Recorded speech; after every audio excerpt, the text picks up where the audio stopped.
সম্মানিত দিনদার পরহেজগার মুসলিম, আসসালামু আলাইকুম ওয়া রাহমাতুল্লাহি ওয়া বারাকাতুহু।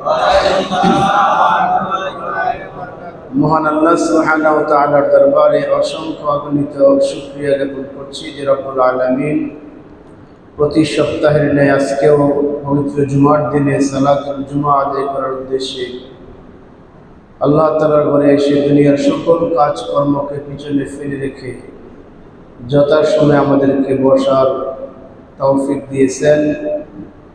মহাগ্রন্থ আল কোরআনে কারীম থেকে সংক্ষিপ্ত পরিসরে আমাদেরকে কিছু কথা বলা এবং শোনার জন্য বাছাই করেছেন। এজন্য আমরা সকলেই আল্লাহ তাআলার দরবারে শুকরিয়া জানাচ্ছি, আলহামদুলিল্লাহ।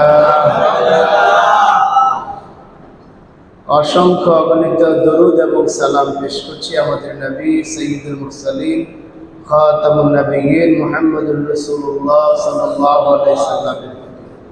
সকলেই আমরা বলি সাল্লাল্লাহু আলাইহি ওয়াসাল্লাম। সম্মানিত হাজিরিন, মহাগ্রন্থ আল কোরআনে কারীমের সূরা নাহলের 89 নম্বর আয়াত থেকে আমরা গত জুমায় কথা বলেছিলাম, তার আগের জুমায় কথা বলেছিলাম। আজকেও আমি সূরা নাহলের আয়াতের একটা অংশ তেলাওয়াত করেছি, 89 নম্বর আয়াতের একটি অংশ তেলাওয়াত করেছি। আল্লাহ সুবহানাহু ওয়া তাআলার দরবারে তৌফিক কামনা করছি, তিনি যেন আমাকে এই আয়াতের অংশের আলোকে সংক্ষিপ্ত আকারে কিছু কথা বলার তৌফিক দান করেন। যারা আমরা শুনছি আমাদেরকে আমল করার জন্য আল্লাহ তাআলা সুযোগ করে দেন, এজন্য আমরা দোয়া করছি। সকলে বলছি আমিন। সম্মানিত হাজিরিন, আমি যে আয়াতে কারিমের অংশ বিশেষ তেলাওয়াত করেছি, বাংলা এর অর্থ হলো আল্লাহ রাসূল পাক সাল্লাল্লাহু আলাইহি সাল্লামকে উদ্দেশ্য করে বলতেছেন, ওয়ানাজ্জালনা আলাইকাল কিতাবা তিবয়ানান লিকুল্লি শাইইন ওয়া হুদাও ওয়া রাহমাতাও ওয়া বুশরা লিল মুসলিমিন। হে রাসূল, আমি আপনাকে এমন একটি কিতাব দিয়েছি, আপনার প্রতি এমন একটি কিতাব নাজিল করেছি যে কিতাবটি হলো এমন একটা কিতাব তিবয়ানান লিকুল্লি শাইইন, যেই কিতাবে আমি আমার এই দুনিয়াতে মানুষগুলি পরিচালনা করার জন্য, এই দুনিয়াতে মানুষ চলার জন্য যা কিছু দরকার আমি সব কিছু এই কিতাবে পুঙ্খানুপুঙ্খানুরূপে আলোচনা করেছি। এটা আল্লাহ তাআলা এই আয়াতের এই অংশে বলতেছেন, ওয়া হুদাও ওয়া রাহমাতাও ওয়া বুশরা লিল মুসলিমিন। আর এটা হলো মুসলমানদের জন্য তিনটা, একটা হলো হুদান, এটা পথ দেখাবে, আরেকটা হলো কোরআন, হলো মুসলমানদের জন্য রহমত স্বরূপ, আরেকটা হলো কোরআন হলো মুসলমানদের জন্য জাহান্নামের আযাব থেকে মুক্ত করে জান্নাতে যাওয়ার সুসংবাদ স্বরূপ। বলেন সুবহানাল্লাহ। এটি হলো আজকের আয়াতের শাব্দিক অর্থ, আয়াত অংশের।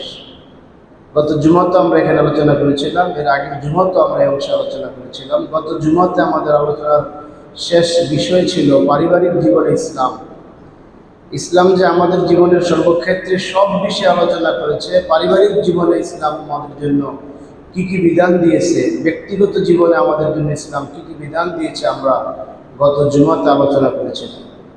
আম্মা জান আয়েশা রাদিয়াল্লাহু তাআলা আনহা থেকে বর্ণিত, عن عائشة رضي الله تعالى عنها قالت قال رسول الله صلى الله عليه وسلم إن من أكمل المؤمنين إذا حسنهم خلقا وأرضهم بأهله।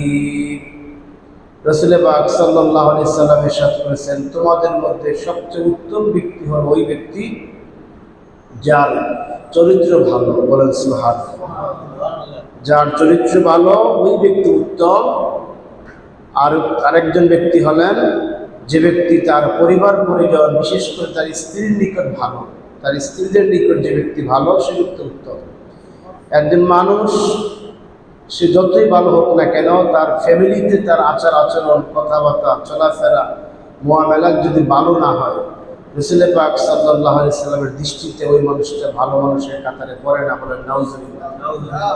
আপনি বাহিরে অনেক ভালো ব্যবহার করলেন, অনেক সন্তুষ্টজনক আপনি আচরণ করলেন, কিন্তু আপনার সন্তানদের সাথে, স্ত্রীদের সাথে, ছেলে মেয়েদের সাথে আপনার আচরণ ভালো নয়, রাসূল বলেন এই ব্যক্তি উত্তম হতে পারে নাই।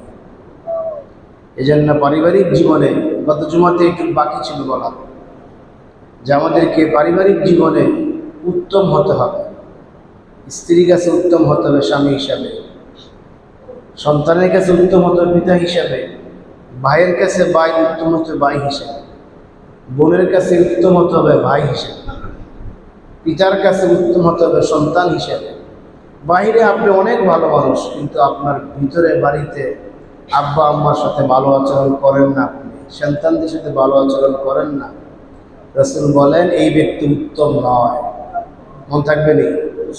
ইনশাআল্লাহ আলোচনা করতে হবে, আমল করতে হবে। আমরা কোরআন থেকে আলোচনা করছি, তিবিয়ানান লিকুল্লি শাইইন, যা আপনার কাছে আমি একটা কিতাব দিয়েছি, যেই কিতাবের মধ্যে আমি সব বিষয়ে আলোচনা করেছি। সেই বিষয়ে আমরা কথা বলছিলাম গত জুমাতে, পারিবারিক জীবন ইসলাম। আরেকটি হাদিসে আসছে একই ধরনের হাদিস, আয়েশা রাদিয়াল্লাহু তাআলা আনহা থেকে বর্ণিত, খায়রুকুম, তোমাদের মধ্যে উত্তম, খায়রুকুম লিআহলিহি, যে তার পরিবারদের মধ্যে উত্তম, আনা খায়রুন লিআহলি, আমি আমার পরিবারে উত্তম। বলে সুবহানাল্লাহ। রাসূল বলেছেন যে আমি আমার পরিবারে উত্তম, আমি আমার পরিবারে উত্তম, সুতরাং আমি নিজেকে গ্যারান্টি দিচ্ছি যে আমি একজন ভালো মানুষ। সুবহানাল্লাহ, এটা রাসূল বলতে পেরেছেন। এখন আপনি নিজেকে প্রশ্ন করুন, আপনি নিজে এটা বলতে পারেন কিনা যে আমি আমার পরিবারের মধ্যে উত্তম? বলতে পারলে আপনি ভালো। এই পারিবারিক জীবনে আমরা এটুকু আলোচনা করেছিলাম। সুতরাং পারিবারিক জীবনে যদি ইসলামের বিধানগুলি মানা যায়, একজন মানুষ যদি মানেন, পারিবারিক জীবনে যদি ইসলামের সমস্ত বিধানগুলি মানেন, তাহলে সেই পরিবারটা উত্তম পরিবার। এরকম 10টা পরিবার নিয়ে যে সমাজ, ওই সমাজটা উত্তম সমাজ। যদি সমাজের 10 জন পরিবার, যে 10 জন পরিবার সমাজে আছে সবাই কোরআনের আলোকে ভালো মানুষ, তাহলে ওই সমাজটা উত্তম সমাজ। সম্মানিত হাজিরিন, আল্লাহ তাআলা আমাদের পারিবারিক জীবনে ইসলামের বিষয়ে যত নির্দেশনা আছে সবগুলি পালন করার তৌফিক দান করুন, আমিন। এই পর্যায়ে আমরা আলোচনা করব ওয়ানাজ্জালনা আলাইকাল কিতাবা তিবয়ানান লিকুল্লি শাইইন, যে কিতাবে কোরআনে আমাদের যে সার্বিক বিষয় আলোচনা করেছেন, এবার আমরা দেখব যে আমাদের সমাজ জীবনে কোরআন আমাদেরকে কি নির্দেশনা দিয়েছেন। যে কোরআনে যেহেতু সব দিয়েছেন, যেহেতু আমরা সামাজিক জীব, মানুষ হলো পৃথিবীতে একমাত্র প্রাণী যারা সমাজবদ্ধভাবে বসবাস করে। সমাজ ছাড়া এককভাবে কোনো মানুষ বসবাস করতে পারে না। পারে কি না? এই যে আমরা একটা রাষ্ট্রের অধীনে আছি, এই রাষ্ট্রের মধ্যে আছে জেলা, এরপরে আছে উপজেলা, এরপরে থানা, এরপরে ইউনিয়ন, এরপরে ওয়ার্ড, এরপরে গ্রাম, এরপরে সমাজ। এই সবগুলি মিলিয়ে কিন্তু আমাদের দেশ, তাই নাকি? সবগুলি নিয়ে আমাদের দেশ। এই জন্য প্রত্যেকটা মানুষ আমরা সামাজিকভাবে বসবাস করছি। আর এই সমাজে বসবাস করার জন্য বিভিন্ন সময়ে আমরা একে অপরের সহযোগিতার প্রয়োজন আছে না নাই? আচ্ছা, এবার আমরা জানবো ইসলামে এই সমাজ জীবনে আমাদের জন্য কি কি নির্দেশনা দিয়েছেন। অনেক আলোচনা আছে, যেগুলো অনেক দিন পর্যন্ত আলোচনা করলেও শেষ করা যাবে না। আমরা সংক্ষিপ্ত আকারে বলতেছি। সামাজিক জীবনে আল্লাহ তাআলা আমাদেরকে যতগুলি বিধান দিয়েছেন, এর মধ্যে আমি যে সিরিয়াল করেছি, এর মধ্যে 1 নম্বর সিরিয়াল হলো সমাজের প্রত্যেকটা মানুষ ঐক্যবদ্ধভাবে এক হয়ে থাকা। এই এক হয়ে থাকার জন্য আল্লাহ তাআলা কোরআনে বহু জায়গায় বহু নির্দেশনা দিয়েছেন, যে যেহেতু তোমরা সামাজিক জীব, তোমরা একে অপরের সাথে তোমাদের চলাফেরা করতে হয়, তাই তোমাদের বৈশিষ্ট্য হবে তোমরা সমাজবদ্ধভাবে একত্র বজায় রেখে সবাই তোমরা এক হয়ে চলবে। সূরা আল ইমরানের 103 নম্বর আয়াতে আল্লাহ স্পষ্ট বলতেছেন, ওয়া'তাসিমু বিহাবলিল্লাহি জামিআন ওয়া লা তাফাররাকু, হে সমাজবাসীরা, আল্লাহর দ্বীনের ভিত্তিতে, কোরআনের ভিত্তিতে তোমরা সকলেই সমাজবদ্ধভাবে এক হয়ে তোমরা বসবাস করো, এটা আমি আল্লাহর হুকুম। واذكروا نعمة الله عليكم إذ كنتم أعداء فألف بين قلوبكم فأصبحتم بنعمته إخوانا, আর তোমাদেরকে একত্র হয়ে থাকার জন্য যে একটা নিয়ামত আমি দিলাম, এই নিয়ামতটাকে তোমরা স্মরণ করো। বলে সুবহানাল্লাহ।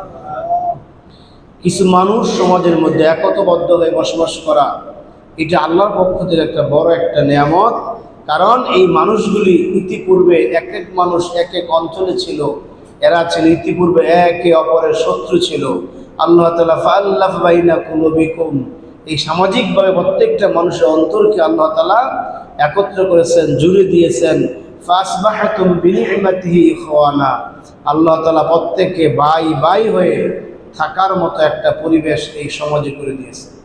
এই আয়াতের আলোকে আপনাকে আমাকে প্রত্যেকটা মানুষকে সামাজিকভাবে একতাবদ্ধ হয়ে আল্লাহ তাআলা বিধান পালনের মাধ্যমে এই সমাজ জীবনটাকে অতিবাহিত করতে হবে। আমরা এই একত্রভাবে আল্লাহর বিধানকে পালন করার উদ্দেশ্যে আমরা মসজিদ বানিয়েছি, আর ওই মসজিদগুলোতে আমরা সপ্তাহে একদিন জুমার দিন একত্রিত হই। এটা একটা ঐক্যের বহিঃপ্রকাশ, যে মহল্লার সমস্ত মানুষ জুমার দিন একত্রিত হয়, এটা ঐক্যের একটা বহিঃপ্রকাশ। যেই সমাজে ঝগড়া বিবাদ বিসম্বাদ বিশৃঙ্খলা আছে, তারা সবাই কিন্তু একত্রিত হয় না মসজিদে, এক একজন এক এক এলাকায় চলে যান, না, এটা উচিত না। সামাজিকভাবে যদি আমরা ঐক্য থাকতে পারি, আল্লাহ তাআলা তিনটা অনুগ্রহ দিবেন। আল্লাহর পক্ষ থেকে আসবে রহমত, আল্লাহর পক্ষ থেকে অনুগ্রহ দয়া, এবং আমরা অতি সহজ সরল পথে আমরা চলতে পারবো। আল্লাহ তাআলা সূরা নিসার 170 নম্বর আয়াতে আল্লাহ বলতেছেন, فَأَمَّا الَّذِينَ آمَنُوا بِاللَّهِ وَاعْتَصَمُوا بِهِ فَسَيُدْخِلُهُمْ فِي رَحْمَةٍ مِّنْهُ وَفَضْلٍ وَيَهْدِيهِمْ إِلَيْهِ صِرَاطًا مُسْتَقِيمًا। আল্লাহ বলেন, ঈমানদাররা যারা ঈমান আনলো আল্লাহর প্রতি, এদের কাজ হবে ঈমানদার হিসাবে ওয়াতাসামু বিহি, এই ঈমানের ভিত্তিতে সবাই এক থাকবে, ঐক্যভাবে বসবাস করবে, তাহলে এদের মধ্যে আসবে আল্লাহর রহমত। ফি রাহমাতিন মিনহু, তার পক্ষ থেকে রহমত আসবে, ওয়া ফাদলিন, এবং আল্লাহর পক্ষ থেকে করুণা আসবে, ওয়া ইয়াহদিহিম ইলাইহি সিরাতাম মুস্তাকিমা, আর এই মানুষগুলোকে আমি এই সঠিক পথে আমি নির্দেশনা দেব। এটা আল্লাহর বিধান। এই জন্যে আল্লাহ রহমত পেতে হলে, করুণা পেতে হলে, দয়া পেতে হলে এবং সিরাতাম মুস্তাকিম পেতে হলে সমাজবদ্ধ প্রত্যেকটা মানুষকে কোরআনের আলোকে একত্রবদ্ধ হয়ে বসবাস করতে হবে। আল্লাহ আমাদের তৌফিক দান করুন। অনেকভাবে এই সামাজিক গুরুত্ব, এই যে এই ঐক্যতার যে একটা সামাজিক গুরুত্ব, এটাও আল্লাহ তাআলা কোরআনের অন্য আয়াতে বলেছেন। রাসূল পাক সাল্লাল্লাহু আলাইহি সাল্লাম হাদিসে বলেন, عن عبد الله بن عمر رضي الله تعالى عنه أن النبي صلى الله عليه وسلم قال لا يحل لثلاثة يكونوا بفلاة في الأرض عليهم أحدهم। রাসূল বলতেছেন, তিনজন মানুষ যদি তোমরা, তিনটা ফ্যামিলি যদি কোনো একটা জঙ্গলে বসবাস করো, তাহলে তোমাদের দায়িত্ব হলো তোমরা এই তিনজন ফ্যামিলি একত্রিত হয়ে জামাতবদ্ধ জীবনযাপন করবে, সংঘবদ্ধ জীবনযাপন করবে, সামাজিকভাবে তোমরা ঐক্যতার বিধান তোমাদের মধ্যে বজায় রাখবে। সুবহানাল্লাহ। এরকম অনেক আদেশ রাসূল পাক সাল্লাল্লাহু আলাইহি ওয়াসাল্লাম হাদিসের মাধ্যমে পাওয়া যায়। একটা 5টি কাজের বিশেষ আদেশে একটি হাদিস রয়েছে, এটাকে হাদিসে আশআরি বলা হয়। এই হাদিসের মধ্যে রাসূল পাক সাল্লাল্লাহু আলাইহি ওয়াসাল্লাম বলতেছেন, আলিল হারিস আল আশআরি রাদিয়াল্লাহু তাআলা আনহু قال قال رسول الله صلى الله عليه وسلم أنا أمركم بخمس الله أمرني بهن। রাসূল বলতেছেন, আমি তোমাদেরকে 5টি কাজের আদেশ দিচ্ছি। আনা আমরুকুম বিখামসিন, 5টি কাজের আমি তোমাদেরকে দিচ্ছি, তবে জেনে রাখো এই 5টি আদেশ আমি নয়, আল্লাহু আমারনি বিহিন্না, আল্লাহ আমাকে আদেশ করেছেন। বলেন সুবহানাল্লাহ। তাহলে গুরুত্ব আছে না, যে রাসূল বলতেছেন আমি বলছি না, আমাকে আল্লাহ বলতে বলেছেন, আল্লাহু আমারনি বিহিন্না, আল্লাহ আমাকে আদেশ করেছেন এই 5টি বিষয়ে। প্রথম হলো বিল জামাআত, প্রথম আদেশ হলো যে 5টি আদেশ দিয়েছেন তোমাদেরকে দেওয়ার জন্য, প্রথম আদেশ হলো বিল জামাআত, তোমাদেরকে একতাবদ্ধ হয়ে জামাতের সাথে মিলেমিশে থাকতে হবে, যাতে তোমাদের মধ্যে কোনো প্রকার বিশৃঙ্খলা, মারামারি, ঝগড়া না হয়। বলে সুবহানাল্লাহ। দ্বিতীয় গুণ কি? ওয়াসামঈ, দ্বিতীয় গুণ হলো তোমাদের এই যে সমাজের মধ্যে তোমরা জামাতের সাথে আছো, এর মধ্যে একজন লিডার আছে, একজন মুরব্বী আছে, নেতা আছে, আছে কিনা? এই লিডার এবং মুরব্বী তোমাদেরকে যা বলবেন কোরআন হাদিসের আলোকে হলে তা তোমাদেরকে শুনতে হবে। এটা হলো দ্বিতীয় আদেশ। তৃতীয় আদেশ ওয়াত্তাআতি, তৃতীয় আদেশ হলো এই লিডার এবং নেতা কোরআন ও হাদিসের আলোকে যা বললেন তার অনুসরণ করতে হবে। ওয়াল হিজরাতি, 4 নাম্বার হলো হিজরত করতে হবে প্রয়োজনে। 5 নাম্বার ওয়াল জিহাদু ফি সাবিলিল্লাহ, তোমাদের এই সমাজে যে সমাজবদ্ধভাবে তোমরা আছো, এখানে তোমাদের কোরআনের বিধানগুলি পালন করার ক্ষেত্রে কোনো সম্প্রদায় যদি তোমাদের সাথে এসে যুদ্ধ বাজে, তাহলে তাদের মোকাবেলা করার জন্য জিহাদ ফি সাবিলিল্লাহর কাজ তোমাদের কি করতে হবে। এই 5টা কাজের আদেশ রাসূল পাক সাল্লাল্লাহু আলাইহি সাল্লামকে আদেশ করেছেন। কি আদেশ করেছেন? স্বয়ং আল্লাহ তাআলা আদেশ করেছেন। হাদিসটা লম্বা হাদিস, পরের অংশ বলতেছেন, ওয়াইন্নাহু মিন খারাজা মিনাল জামাআতি কিদা শিবরিন ফাকাদ খালা'a রিকাতাল ইসলামি আন উনকিহি। এই যে একটা সমাজবদ্ধ জীবন হলো, একটা ঐক্যতার বন্ধনে একটা জীবন হলো, এই ঐক্য থেকে, সমাজ থেকে যে ব্যক্তি এক বিগত দূরে চলে গেল, অর্থাৎ সে ঐক্যতার বন্ধন সে লঙ্ঘন করে সে একা বসবাস করতে শুরু করলো, আল্লাহ বলেন সে যেন ফাকাদ খালা'a রিকাতাল ইসলামি মিন উনকিহি, তার গলা থেকে সে ইসলামের মালাটা খুলে দিল। বলেন নাউজুবিল্লাহ। আপনার ঐক্যতাবদ্ধভাবে থাকার কারণে, সবার মধ্যে একটা ঐক্য থাকার কারণে আপনার গলায় যে ইসলামের একটা মালা আল্লাহ ঝুলাই দিলেন, যখন আপনি আলাদা হয়ে গেলেন, বিচ্ছিন্ন হয়ে গেলেন, রাসূল বলতেছেন রিকাতা মিন উনকিহি, সে তার এই গলা থেকে ইসলামের রশিটাকে সে ফেলে দিল। ইল্লা আইয়ুরজা, যে পর্যন্ত না আবার সে ফিরে আসে। যতক্ষণ পর্যন্ত সে বিচ্ছিন্ন থাকবে, আলাদা থাকবে, সমাজের সাথে মিলে থাকবে না, সে যেন তার গলা থেকে ইসলামের রশিকে ফেলে দিল। আবার যদি সে আসে তখন আসবে। হাদিসের পরবর্তী অংশ, যদিও আমাদের আজকের আলোচনা বিষয় নয়, যেহেতু আসছে জন্য বলা, ওয়ামান দাআ বিদাওয়াতিল জাহিলিয়া ফাহুয়া মিন জুসাই জাহান্নাম। যে ব্যক্তি আহ্বান হবে, মানুষকে আহ্বান করবে জাহিলিয়াতের দিকে, অন্যায়ের দিকে, খারাপের দিকে, জুলুমের দিকে, অত্যাচারের দিকে, অর্থাৎ আল্লাহর আইনের বিরুদ্ধে যে ব্যক্তি মানুষকে ডাকবে, স্লোগান দিবে, মিছিল করবে, তাকবীর দিবে আল্লাহর দ্বীনের বাইরে, ওই ব্যক্তির ব্যাপারে আল্লাহ বলতেছেন ফাহুয়া মিন জুসাই জাহান্নাম, সে ব্যক্তি হয়ে গেল জাহান্নামের একটা কীট। বলেন নাউজুবিল্লাহ। ব্যক্তি মুসলমান হিসেবে তার আহ্বান থাকবে কিসের দিকে? আল্লাহর দিকে, নাকি? একজন মুসলমান হিসেবে তিনি মানুষকে ডাকবেন, দাওয়াত দিবেন কিসের? আল্লাহর দ্বীনের, আল্লাহর আনুগত্যের, রাসূলের বিধান প্রতিষ্ঠার দাওয়াত দিবেন। কিন্তু সে দাওয়াত দিল ধর্মনিরপেক্ষতাবাদের, সে দাওয়াত দিল জাতীয়তাবাদের, সে দাওয়াত দিল সমাজতন্ত্রবাদের, সে দাওয়াত দিল আল্লাহর বিধানের বিপরীতে। এই ব্যক্তি হলো জাহান্নামের কীট। বলেন নাউজুবিল্লাহ। এবার সাহাবীরা আরেকটু ক্লিয়ার করার জন্য প্রশ্ন করলেন, ইয়া রাসূলুল্লাহ, এমন ব্যক্তি যদি হয় যে ব্যক্তি নামাজ পড়ে, রোজা রাখে, হজ করে, নিজেকে মুসলমান বলে দাবি করে, এমন ব্যক্তিও যদি জাহিলিয়াতের দিকে মানুষকে ডাকে, কোরআনের বিপরীতে মানুষকে ডাকে, তাহলে সে কি হবে? রাসূল বলেন ওয়াইন সামা ওয়া সাল্লা ওয়া যা'আমা আন্নাহু মুসলিম, সে যদি নামাজও পড়ে, রোজাও রাখে এবং নিজেকে ঘোষণা দেয় একজন মুসলমান, তারপরও সে জাহান্নামী। বলেন নাউজুবিল্লাহ। কেননা সে মানুষকে আল্লাহর দিকে না ডেকে, আল্লাহর দিকে আহ্বান না করে, সে আহ্বান করতেছে জাহিলিয়াতের দিকে। যারা আল্লাহর দিকে আহ্বান করবে তাদের কর্মসূচি, কর্মনীতি থাকবে ইসলামের পক্ষে, ইসলাম সমর্থিত। আর যারা মানুষকে আল্লাহর দিকে আহ্বান করবে না, এদের কর্মসূচি হবে ইসলামের বিপরীত। এটা চিনতে আমাদের জন্য একবার সহজ। যে সমস্ত মানুষগুলা বক্তৃতার শুরুতে বিসমিল্লাহ বলতে পারে না, লজ্জাবোধ করে, যে সমস্ত মানুষগুলি আলহামদুলিল্লাহি রাব্বিল আলামিন ওয়াসসালাতু ওয়াসসালামু আলা রাসূলিল কারীম অন্তত এইটুক বলে বক্তব্য দিতে পারে না, এরাই হলো জাহিলিয়াতের আহ্বানকারী। ঠিক কিনা?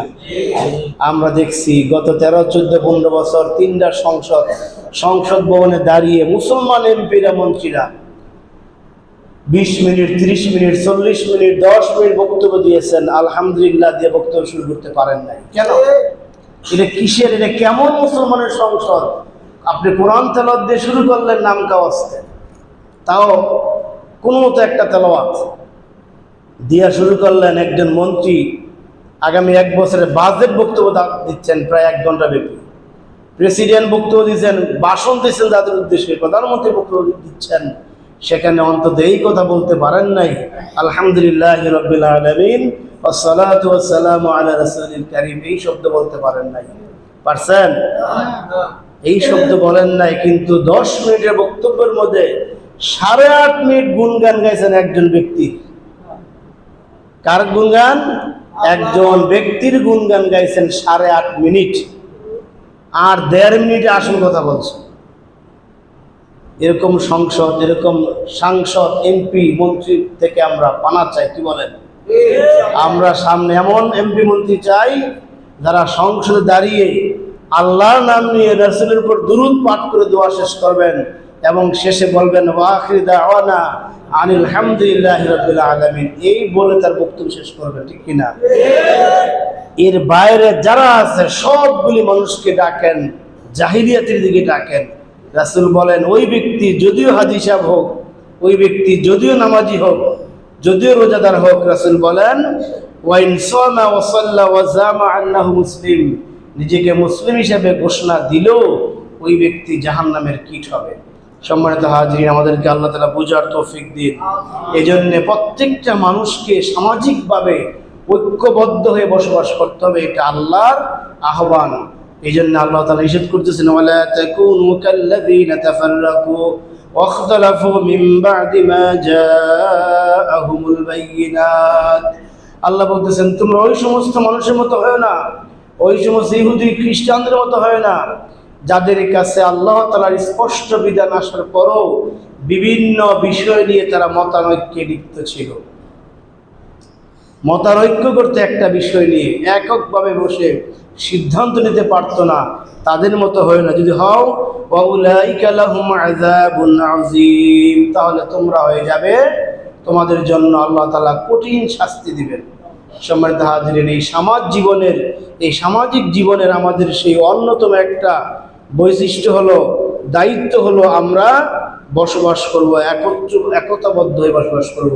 আল্লাহ তাআলা আমাদেরকে বুঝার তৌফিক দিন, আমিন। এরপরে আমরা সমাজ জীবন, ইসলাম আমাদেরকে আরো যে অনেক দায়িত্ব দিয়েছেন, এর মধ্যে আরেকটা দায়িত্ব হলো অসহায়দের সাহায্য করা। আমরা সামাজিক জীব হিসেবে আমাদের মধ্যে অনেক মানুষ থাকবে অসহায়, অনেক মানুষ থাকবে দুর্দশাগ্রস্ত, অনেক মানুষ থাকবে অভাবগ্রস্ত। এই সমস্ত মানুষকে এই সাহায্য সহযোগিতা করা, এটা একজন মুসলমান হিসাবে প্রত্যেকের দায়িত্ব। এটা রাসূল পাক সাল্লাল্লাহু আলাইহি সাল্লাম সেই দায়িত্ব আপনাকে আমাকে দিয়েছেন। এদের সাহায্য করা, এদের সহযোগিতা করা, এটা অন্যতম একটা ইবাদত। যেমন রাসূল পাক সাল্লাল্লাহু আলাইহি সাল্লাম বলেন আসসাই আলাল আরমিলা ওয়াল মিসকিন কাল মুজাহিদি ফি সাবিলিল্লাহ। একজন ব্যক্তি যখন কোনো অভাবগ্রস্ত ব্যক্তি, কোনো রুগ্ন ব্যক্তি, এরপরে কোনো দুর্দশা ব্যক্তির জন্য, দুর্দশাগ্রস্ত ব্যক্তির জন্য সাহায্যের হাত বাড়াবে, দৌড়াদৌড়ি করবে, আল্লাহ রাসূল বলেন সে যেন ওই সময়টা জিহাদের কাজে লিপ্ত রইল। বলেন সুবহানাল্লাহ। যে একজন অসহায় মানুষকে সাহায্য করার জন্য আপনি ব্যাকুল হয়ে পড়লেন, ওই সময়টা এমন হয়ে গেল যে আপনি যেন ওই জিহাদে কাজে লিপ্ত আছেন। অন্য হাদিসে আসছে সে যেন সারা রাত্র নামাজ পড়ছে অথবা সারা দিন যেন সে রোজা রাখছে। বলেন সুবহানাল্লাহ। এমন সওয়াব দিয়ে থাকেন যদি কোনো দুস্থ ব্যক্তির খোঁজ খবর নেওয়া যায়। এটা ইসলামের একটি সামাজিক বিধান। ইসলামের আরেকটি সামাজিক বিধান হলো রোগীর খোঁজ খবর নেওয়া। রাসূল পাক সাল্লাল্লাহু আলাইহি সাল্লাম একজন মুমিনের উপর আরেকজন মুমিনের 6টি অধিকার দিয়েছেন, যা আমি একজন মুমিন হিসাবে দুনিয়ার সমস্ত মুমিনের কাছে আমি 6টা অধিকার পানা। আপনি একজন মুমিন হিসাবে দুনিয়ার সমস্ত মুমিনের কাছ থেকে আপনি একটা অধিকার পানা। এর মধ্যে একটা অধিকার হলো সে যখন অসুস্থ হবে, রোগাগ্রস্ত হবে, তখন তার কাছে যাওয়া, তার সেবা করা, তার সংবাদ নেওয়া এবং তার খোঁজ খবর নেওয়া। বলেন সুবহানাল্লাহ। এটা আল্লাহ একটা বিধান করে দিয়েছেন। যেমন রাসূল পাক সাল্লাল্লাহু আলাইহি ওয়াসাল্লাম হাদিসে বলছেন আতিমুল জাইজি ওয়া দাউল মারিজি ওয়া কুম ফিল ফাকুল আনি। যে ব্যক্তি ক্ষুধার্তকে খাবার দান করলো এবং একজন রোগীকে সেবা করলো, রাসূল বলেন সে যেন তার একটা অধীনস্থ দাসকে সে যেন মুক্ত করে দিল। বলেন সুবহানাল্লাহ। অধীনস্থ দাসকে মুক্ত করে দেওয়া এটা অত্যন্ত বড় মাপের একটি আমল ছিল তৎকালীন সময়ে। যদিও এখন আমাদের সেই দাস প্রথা নেই, কিন্তু যখন ছিল এই একটা দাস তাদেরকে টাকা দিয়ে, পয়সা দিয়ে ক্রয় করে আনতে হতো। ওই দাসকে মুক্ত করে দেওয়া এটা অত্যন্ত বড় মাপের একটা আমল ছিল এবং কাজটা অত্যন্ত কঠিন ছিল। এই আমলটা রাসূল পাক সাল্লাল্লাহু আলাইহি ওয়াসাল্লাম দিয়েছেন। যদি কোনো ব্যক্তি রোগীর সেবা করতে পারে, কোনো ক্ষুধার্তকে সে খাদ্য দিতে পারে। এভাবে অনেক আরো অনেক অনেক বিষয় এরকম রয়েছে। একটা হাদিসে আসছে রাসূল সাল্লাল্লাহু আলাইহি ওয়াসাল্লাম বলেন যে একজন ব্যক্তি যখন কোনো রোগীর মাথায় হাত বুলালো, তার খোঁজখবর নিল, তার চিকিৎসা ব্যবস্থা করে দিল, রাসূল বলেন সে যেন আল্লাহর রহমতে ডুব দিল। বলেন সুবহানাল্লাহ। যে আল্লাহর রহমতে সে যেন ডুব দিল। আর যে ব্যক্তি আল্লাহর রহমতে ডুব দিবে সে যতক্ষণ পর্যন্ত এই রোগীর পাশে থাকবে, তার সেবা করবে, সে ততক্ষণ পর্যন্ত আল্লাহর রহমতের মধ্যেই রইল। এটা হলো সামাজিক দায়িত্ব। এরকম আরো অনেক বিষয় রয়েছে যে বিষয়গুলি আল্লাহ তাআলা কোরআন এবং হাদিসের মাধ্যমে আমাদের সাথে আলোচনা করেছেন। এরপরে সামাজিক আরেকটা কাজ হলো প্রতিবেশীর খোঁজ খবর নেওয়া। ওয়া'বুদুল্লাহ ওয়া লা তুশরিকু বিহি শাইআ ওয়া বিল ওয়ালিদাইনি ইহসানা ওয়া যিল কুরবা ওয়াল মাসাকিন ওয়াল জারিল কুরবা ওয়াল জারিল জামবি ওয়াস সাহিবি বিল জামবি। এখানে 5টা অধিকার আল্লাহ দিয়েছে প্রতিবেশীর সাথে। অর্থাৎ 1 নম্বর আল্লাহ বলতেছেন যে তোমার ইহসানা বিযিল কুরবা, তোমার নিকট প্রতিবেশী যারা আছে এদের সাথে তুমি উত্তম আচরণ করো। রাসূল পাক সাল্লাল্লাহু আলাইহি সাল্লামের কাছে একজন সাহাবী জিজ্ঞেস করলেন, ইয়া রাসূলুল্লাহ, আমি যে ভালো মানুষ এটা আমি কেমনে বুঝবো? যে আমি যে ভালো মানুষ এটা বুঝার আমাকে একটা আলামত দিয়ে দেন, আমি বুঝতে চাই। তখন রাসূল সাল্লাল্লাহু আলাইহি সাল্লাম মুস্কি হেসে বললেন, তুমি যে ভালো মানুষ সেটা প্রমাণ করবে তোমার প্রতিবেশী। বলেন সুবহানাল্লাহ। তোমার নিকটতম যে প্রতিবেশী, তোমার ঘরের সাথে ঘর, তোমার দোকানের সাথে দোকান, তোমার জমির সাথে জমি, তোমার ফ্ল্যাটের সাথে ফ্ল্যাট, এরকম যারা আছে তারা জানে তুমি কত নম্বর ভালো মানুষ, ঠিক কিনা? দূর থেকে তো আমরা সবাইকে ভালো জানি, দূর থেকে আমরা সবাইকে ভালো দেখি। রাসূল বলেন একবারে সহজ, তুমি তোমার যে বাড়ির যে দারোয়ান তার কাছে খবর নিবে তুমি কেমন মানুষ। সে যদি ভালো বলে তাহলে তুমি ভালো। তোমার গাড়ির ড্রাইভার সে যদি বলে আমার মহাজন ভালো মানুষ তাহলে ভালো। তোমার দোকানের কর্মচারী যদি বলে আমার মালিক খুব ভালো মানুষ, আমাদের যত পাওনা আছে সব কিছু পাই টু পাই দিয়ে দেয়, আমাদের যাবতীয় খোঁজ খবর নেয়, তাহলে তুমি ভালো মানুষ। তোমার স্ত্রী যদি বলে না আমার স্বামী ভালো মানুষ, তোমার সন্তান যদি বলে আমার পিতা ভালো মানুষ, তাহলে তুমি ভালো মানুষ। ওই বাহিরে তুমি কার সাথে কিরকম আচরণ করলা, ওই ভালো আচরণ দিয়ে তুমি যে একজন ভালো মানুষ সেটা বোঝা যাবে না। এরকম ভাবে রাসূল বলতেছেন, লাইসাল মুমিনু বিল্লাযী ইয়াশবাউ ওয়া জারুহু জাইদুন ইলাল জাহান। রাসূল বলতেছেন ওই ব্যক্তি পরিপূর্ণ মুমিন নয় যেই ব্যক্তি পেট ভরে খেলো এবং তার প্রতিবেশী ক্ষুধার্ত অবস্থায় কাটালো। বলেন নাউযুবিল্লাহ। আপনি পরিপূর্ণ মুমিন হতে হলে আপনার প্রতিবেশীর সাথে উত্তম আচরণ থাকতে হবে, ভালো আচরণ করতে হবে। আয়াতের এই অংশে বলতেছেন ওয়াল জারিল কুরবা ওয়াল জারিল জামবি, তোমার নিকটতম। জারিল জামবি হলো তোমার এই যে আমরা যেটা কলিগ বলি, সহকর্মী। অফিসের মধ্যে তোমরা 10 জন কাজ করো, তোমার আরো 9 জন সহকর্মী আছে, এই 9 জন সহকর্মীর সাথে তোমাকে ভালো আচরণ করতে হবে। তাহলে যদি ভালো আচরণ করো তাহলে তুমি একজন ভালো মানুষ। এই 9 জন কলিগের সাথে তোমার আচরণ যদি ভালো না হয় তাহলে তুমি ভালো মানুষ হিসেবে পরিচয় বহন করবে না। এদেরও একটা অধিকার তোমার কাছে আছে। অফিসের বস তুমি, তোমার অধীনস্থ 5 জন 7 জন কর্মচারী আছে, এরা হলো তোমার আল্লাহর ভাষায় ওয়াজারিবিল জামবি, তোমার এই নিকটতম প্রতিবেশী তারা, এদের সাথে তোমাকে ভালো আচরণ করতে হবে। এরপর আরেকটা হলো ওয়াসাহিবিল জামবি, সাময়িক সময়ের জন্য প্রতিবেশী। অর্থাৎ সাময়িক সময়ের যে প্রতিবেশী হয় তার সাথে আপনাকে ভালো আচরণ করতে হবে। কেমন? আপনি গাড়ি দিয়ে ঢাকা যাচ্ছেন, আপনার পাশের সিটে যিনি বসলেন তিনি এখন আপনার সাময়িক প্রতিবেশী, ঠিক কিনা? 10 মিনিট, আধা ঘন্টা, 40 মিনিট, 1 ঘন্টা, 2 ঘন্টা সে আপনার পাশে বসা থাকবে। আপনি যদি একজন ভালো মানুষ হন, এই ভালো মানুষের পরিচয় সে পাবে আপনার পাশে বসে। সে যদি কোনো প্রকার কষ্টবোধ না করে তখন সে বুঝবে আপনি ভালো মানুষ। আর যদি তার আচরণে, তার কথায়, তার শক্তিতে আপনি কষ্ট পান তাহলে সে ভালো মানুষ নয়। যেমন 2 সিট পাশাপাশি আপনি নিয়েছেন, আপনিও 50 টাকা ভাড়া দিয়েছেন, সেও 50 টাকা ভাড়া দিয়েছেন, আপনি এমনভাবে বসলেন যে 3 ভাগের 2 ভাগ সিট আপনি দখল করলেন। আর পাশের ব্যক্তিটা কোনো মতন তার এই একটা হাঁটু সেখানে রেখে আরেকটা বাইরে বার করে কষ্টে গেল, জানালা খুলতে দিলেন না, আপনি এখানে বৈশা মোবাইলে গান শুনলেন, তার ক্ষতি কষ্ট হলো, সিগারেট খাইলো, তার কষ্ট হলো। এরকম এই সাময়িক যে ওয়াসাহিবিল জামবি, এই যে সাময়িক প্রতিবেশী আছে ইসলাম বলে ওই সাময়িক প্রতিবেশীর সাথেও তুমি এমন আচরণ করবে যাতে তুমি একজন মুসলমান হিসাবে তোমার সুনামটা এখানে অক্ষুণ্ণ থাকে। বলেন সুবহানাল্লাহ। এরকম কোন একটা বিষয় আল্লাহ যে বলছেন তিবিয়ানাল লিকুল্লি শাইইন, আমি সমস্ত বিষয়গুলি পুঙ্খানু আলোচনা করেছি, কোন একটা বিষয়ে আল্লাহ তাআলা ইসলাম ধরে বাদ দেন নাই। এটা আমাদের জন্য সবচাইতে বড় একটা নিয়ামত। এরকম ভাবে আমরা আলোচনা করতে গেলে এই প্রতিবেশী বিষয়ে এত বেশি আল্লাহ রাসূলকে জিবরাইল তাগিদ দিতেন। রাসূল পাক সাল্লাল্লাহু আলাইহি সাল্লাম আশঙ্কা করতেন না জানি কোনদিন ফেরেশতা জিবরাইল সেই কথা বলে ফেলে যে ইয়া রাসূলুল্লাহ, আপনার যে সম্পদ আছে সেই সম্পদ থেকে আপনি প্রতিবেশীকে দান করে যান, তাদেরকে আপনার ওয়ারিশ বানিয়ে দেন, আপনার উত্তরাধিকারী বানিয়ে দেন। আমার আশঙ্কা হতো জিবরাইল না জানি এরকম এসে আমাকে সেই কথা বলে ফেলে। এত গুরুত্ব আল্লাহ তাআলা প্রতিবেশীকে দিয়েছিলেন। সম্মানিত হাজিরিন, এভাবে আরো অনেক কথা রয়েছে। এরপরে আমাদের আরেকটি সামাজিক কাজ হলো কর্জে হাসানা, ঋণ প্রদান করা। এটা অত্যন্ত গুরুত্বপূর্ণ একটি আমল।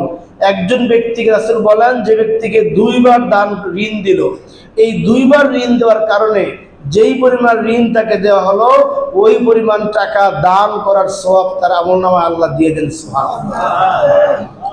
2 বারের ব্যাখ্যা কি? আপনি একজন ব্যক্তিকে 5,000 টাকা ধার দিলেন, ধার নেওয়ার পর সে সময় দিল আগামী মাসের 12 তারিখে বেতন পাবো, তখন আপনাকে টাকাটা দিয়ে দিব।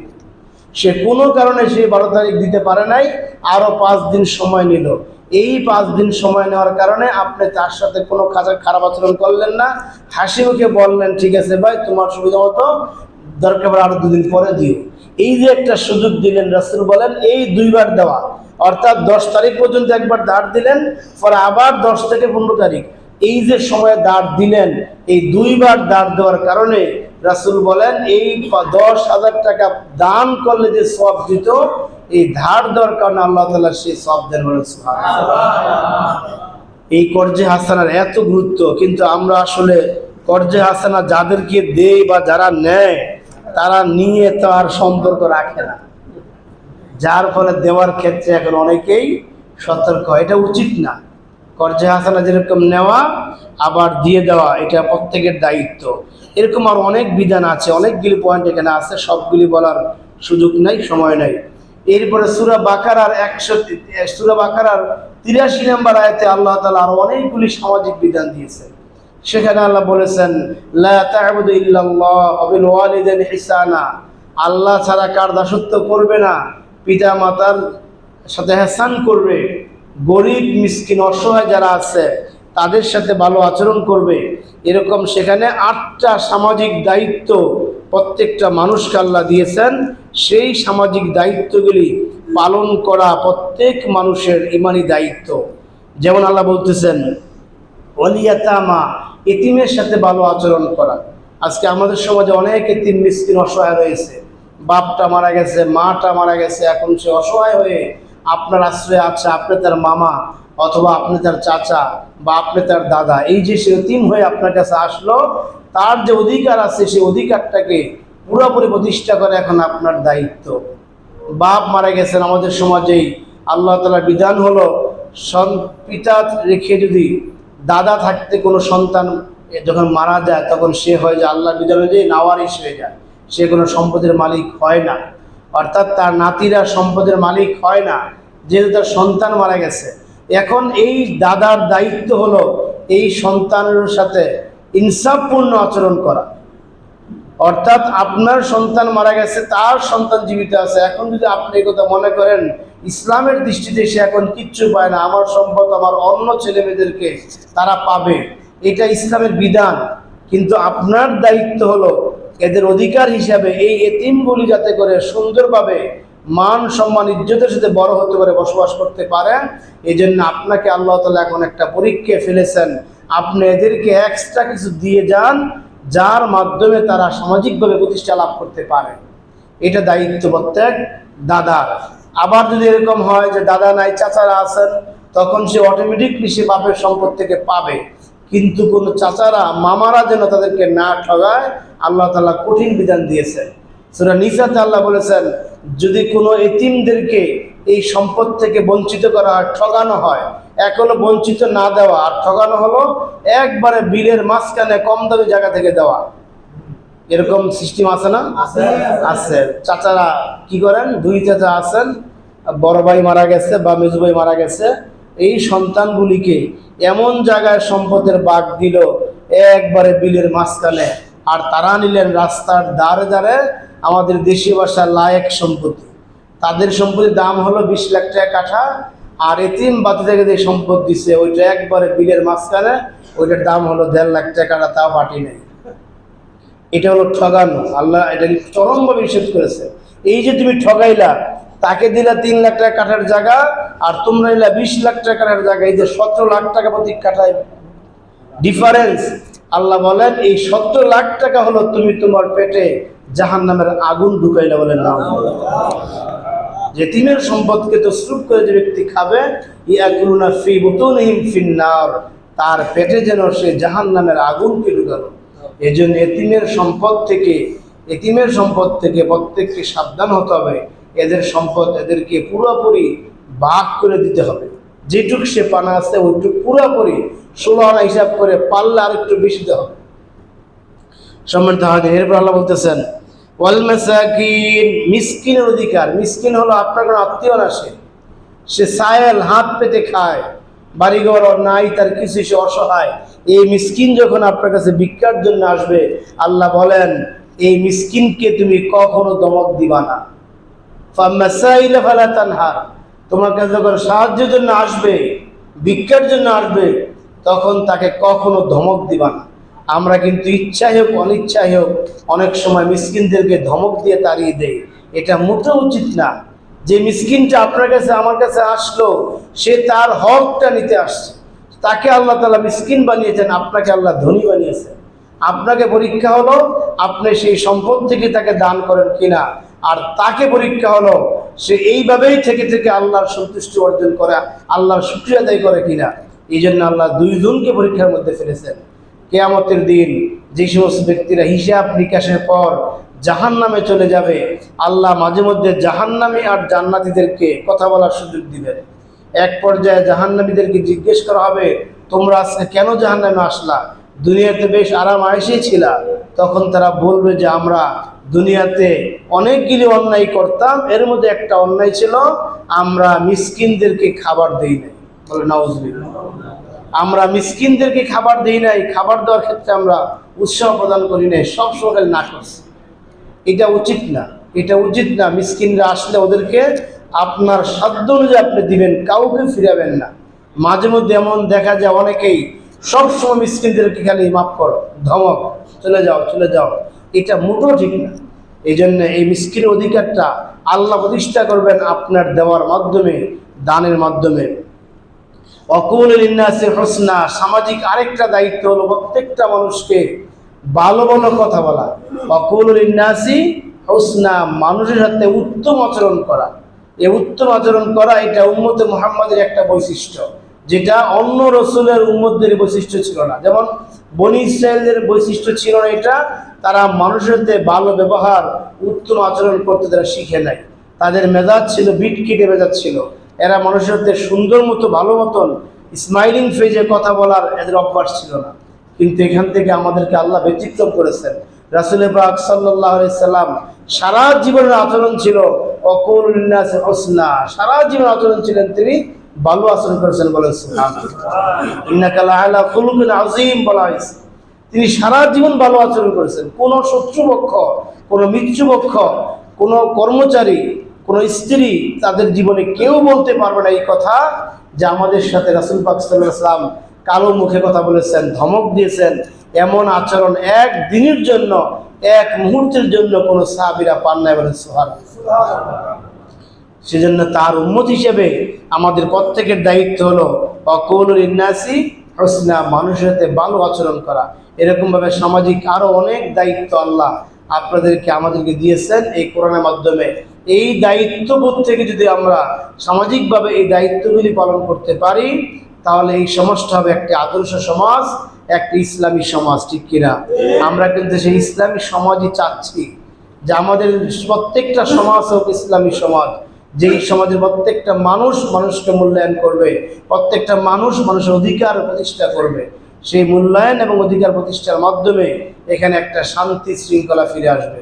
রাসূল পাক সাল্লাল্লাহু আলাইহি সাল্লাম, এই যে আল্লাহ বললেন ওয়ানাজ্জালনা আলাইকাল কিতাবা তিবয়ানাল লিকুল্লি শাইইন, এই কিতাবে এরকম সব কিছু বিশদভাবে বর্ণনা করে দেওয়ার পর যখন এই কিতাবের আলোকে মক্কার মদিনার সমস্ত মুসলমানরা তাদের জীবনকে চালাতে শুরু করলেন, জীবনের বাস্তব নমুনা, কোরআনের বাস্তব নমুনা তাদের আমলের মাধ্যমে দেখাতে লাগলেন, তখন সেই যুগটা হয়ে গেল সোনালী যুগ। বলেন সুবহানাল্লাহ।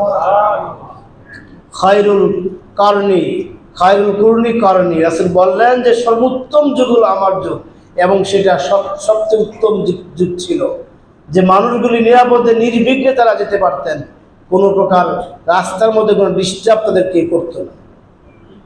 রাসূল পাক সাল্লাল্লাহু আলাইহি ওয়াসাল্লাম ভবিষ্যৎবাণী করেছিলেন এক সাহাবীর প্রশ্নের উত্তরে জবাবে, যখন সাহাবী এসে হতাশ হয়ে জিজ্ঞেস করলেন, ইয়া রাসূলুল্লাহ, আমাদের পিঠ তো দেয়ালে লেগে গেছে, আমরা তো মার খাচ্ছি, কাফেররা আমাদেরকে মারতেছে, মুশরিকরা মারতেছে, আমাদের জন্য একটু দোয়া করুন, আল্লাহ যেন আমাদের সাহায্য করেন। তখন রাসূল বললেন, আমি তো দোয়া করি, এমন একটা যুগ, শুনে রাখো, এমন একটা সময় আসবে যেই সময়ে হাজরা মাউত থেকে সানা পর্যন্ত একটা নারী, কুমারী নারী রাতের অন্ধকারে একা একা হেঁটে যাবে, তার ভিতরে আল্লাহর ভয় ছাড়া কোনো ভয় থাকবে না। বলেন সুবহানাল্লাহ। এটা সম্ভব হয়েছিল পরবর্তী পর্যায়ে, নির্বিঘ্নে মানুষ তাদের সব কিছু করতে পারতেন, কোনো শত্রু ছিল না, সবাই যার দাঁড়ি কোয়ানা ভাই ছিল, প্রত্যেকের ভাই হয়ে গিয়েছিল। সম্মানিত হাজিরিন, এভাবে যদি আমরা কোরআনের প্রত্যেকটা বিধান আমাদের জীবনে আমরা বাস্তবায়ন করতে পারি, আল্লাহ যে বিধান কোরআনে দিয়েছেন তা যদি আমরা গ্রহণ করতে পারি, তাহলে একটি সোনালী সমাজ, একটি কোরআনের সমাজ এখানে প্রতিষ্ঠা সম্ভব। আল্লাহ তাআলা আমাদের সবাইকে এই কোরআনের আলোকে আমাদের এই সামাজিক জীবন, গত জুমাতে আলোচনা করেছিলাম পারিবারিক ব্যক্তিগত জীবন, এরকম আরো কয়েক জুমা যাবে এই আয়াতের আলোচনা করতে, আমরা চেষ্টা করব এই আমলগুলি আমাদের ব্যক্তি জীবনের, সমাজ জীবনে নিয়ে আসার জন্য। আল্লাহ সবাইকে তৌফিক দান করুন, আমিন।